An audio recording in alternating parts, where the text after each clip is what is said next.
Today, I'm going to give my personal opinion about the East Empire expansion creation by Kingath.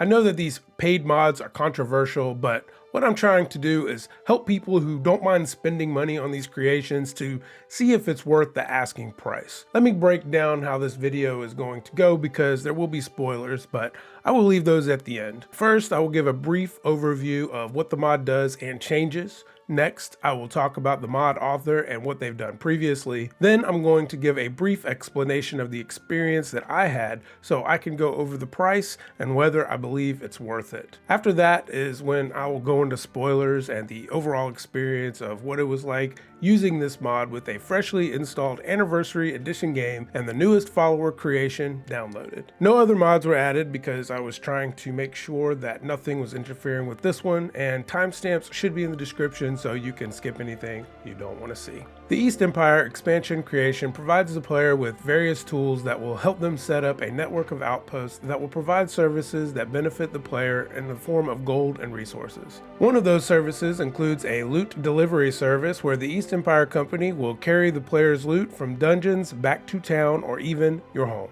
Another service is claiming dungeons. Once you've cleared a dungeon, you can claim it for the East Empire Company, and it will soon be filled with guards and mining teams, which will give you a cut of the profits made from them. You can also use the loot delivery service to give your unwanted loot to a merchant, where it will then be sold for you, so you don't have to keep going back to town, and you can get back to dungeon crawling like the adventurer you want to be. This mod starts as soon as you exit from a cleared dungeon when a Khajiit named Shakar will approach you and offer services to make your life easier. The voice acting sounds professional and part of the game. Shakar will walk you through what you need to do to make the most profit, and the directions are easy to follow. There are at least 2 ways to unlock outposts at each of the 9 holds in Skyrim and in Raven Rock, and the more you unlock, the more services and benefits will become available to you. Kingath Creations is a team of mod authors responsible for this creation. They are mostly known for their work on a mod series for Fallout 4 called Sim Settlements. If you've ever played Fallout 4 and started adding mods, then you've probably installed one of the iterations of this mod. For those of you that haven't, Sim Settlements started out as a simple idea that took the NPCs in the game and had them build all the settlements for the player after they took them over. Over the years, it turned into a fully voiced, huge expansion for the game with an amazing story and brand new mechanics,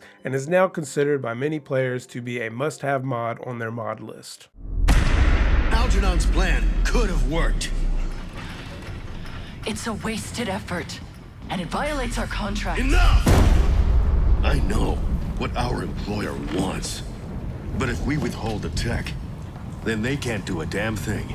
We hold all the cards, not them! You can download Sim Settlements and try it out for yourself, but if you want the East Empire expansion creation, you will need to purchase Creation Club credits, as they are called now. On December 12th, the name will be changed to Creation Credits, and the price will be changed as well. Unfortunately, I can only decide on whether a creation is worth it based on what it costs today. Right now, you can get 750 credits for $7.99 US, 1,500 credits for $14.99, 3,000 credits for $24.99, and 5,500 credits for $39.99. Of course, the more credits you buy, the better value per credit you get. If you have the extra money and you don't mind paying for creations, then I would recommend you get 5,500 credits for $39.99, especially if you're on Xbox or Steam and play both Skyrim and Fallout 4. Credits are transferable between games. There is already Creation Club content in Fallout 4, and I'm confident that Bethesda is bringing creations to it very soon. If you play Starfield, I'm sure the credits will be transferable to that game in the future when creations become available, but that has not been announced yet. Unfortunately, if you were playing these games on PlayStation does not support transferable credits between games, nor does it support playing Starfield at this time. The East Empire expansion costs 700 creation credits. That means that if you bought 750 credits for $7.99,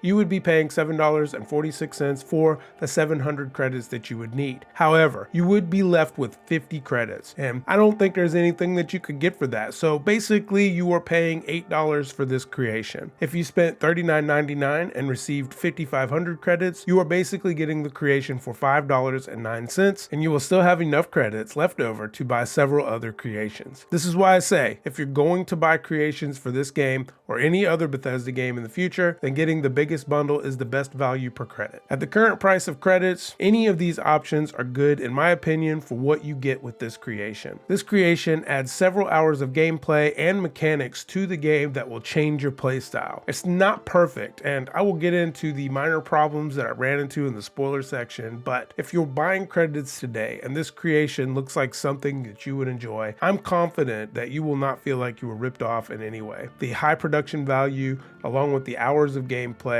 and the new mechanics added, are worth $8 in my opinion. Now on December 12th, when the prices change, I'm not sure if that will also change my mind. We're getting into spoilers now, so for those of you that don't want to be spoiled, I hope this video helped you, and I hope you have a wonderful rest of your day. Let me start off by saying that I purged all of my mods I had installed, then deleted all of them. I then deleted all the folders associated with Skyrim and used Steam to uninstall the game. I then reinstalled the game on a different hard drive. I wanted to make sure that I was starting fresh. I allowed all the old Creation Club stuff to download because I own the Anniversary Edition. Going to the Creation section of the game and downloading the East Empire expansion was easy, though I will say that in the future, if you don't know what you're looking for, it might get lost in the sea of creations and mods. I also downloaded a new creation called Katya the Thief, which is a follower that I thought would be cool to check out along with this one. I started the game, and as soon as I exited the cave, I ran to Whiterun. I immediately traveled to a dungeon and cleared it. Right as I exited, a Khajiit named Shakar approached me and asked me if I wanted his services. Ah, hello.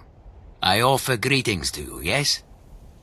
Khajiit asked but for a moment of your time. I noticed right away that the voice acting was spot on and sounded professional. After saying yes, he then opted for me to let him show me how to put items in a container along with this East Empire relic so that he would know where to pick up the items and take them to the closest outpost. He then took me to the outpost where he offered another service where I could mark the container of items for sale, and he would take the items and sell them from the outpost and give me the coin at no charge. I was then instructed to go see his associate named Corin in Solitude. Corin explains that I need to go and persuade all the Jarls to let the East Empire Company do their work in their area, and if I do, I can make more money and resources. From here, I was sent to Winterhold where I had the choice to give the Jarl a book that he liked or talk trash about the mages. After I talked trash, he agreed to let us set up an outpost. After this, I went back to Shakar and he told me that I now had access to more services, like sending my stuff to different places if there was already an outpost there. From here, I started going to all the holds and trying to persuade the Jarls to let us set up outposts. For the most part, there were at least two ways of completing this: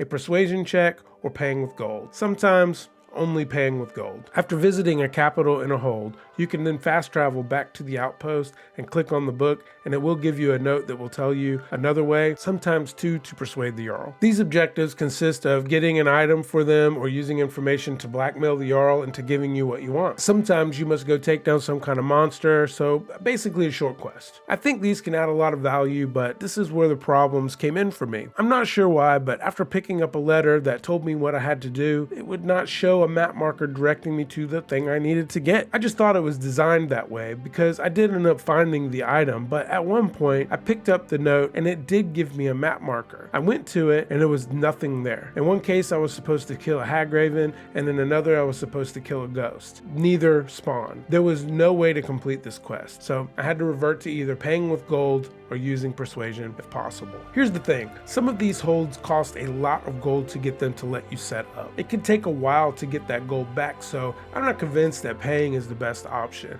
I tested persuasion, and if you have speech at 100, you can persuade the Jarl every time. But even when my speech was at 90, I couldn't win over some of the Jarls at all, and it was hit or miss with other ones. You can use jewelry and potions to get your speech up to 100, and it will work every time, but if your speech is under 100, even by 1 point, there's a good chance you won't win over the Jarl. There was one instance where the only extra option I got was to coerce the Jarl with some information, but it wouldn't work either, so I had to either use persuasion or gold again. Once I got all the outposts in Skyrim set up, I was able to get more services, and that's where I decided it was time to stop testing and give my opinion. I already said that I think that it's worth the credits. I'm sure that the Kingath team will take care of the minor bugs very very soon. They always took care of Sim Settlements mod in the past, and they're now trying to keep a good reputation. I was still able to finish setting up all the outposts anyway and enjoy the creation. I'm looking forward to using this in an actual playthrough instead of just testing. Really want to see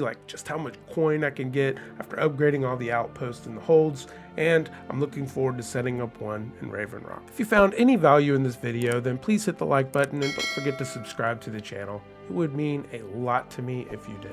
Let me know in the comments if you're going to check out this creation and if you want me to review any more of them. Thanks for watching the video. I'm Joey Keith, and I hope you have a wonderful rest of your day. Later.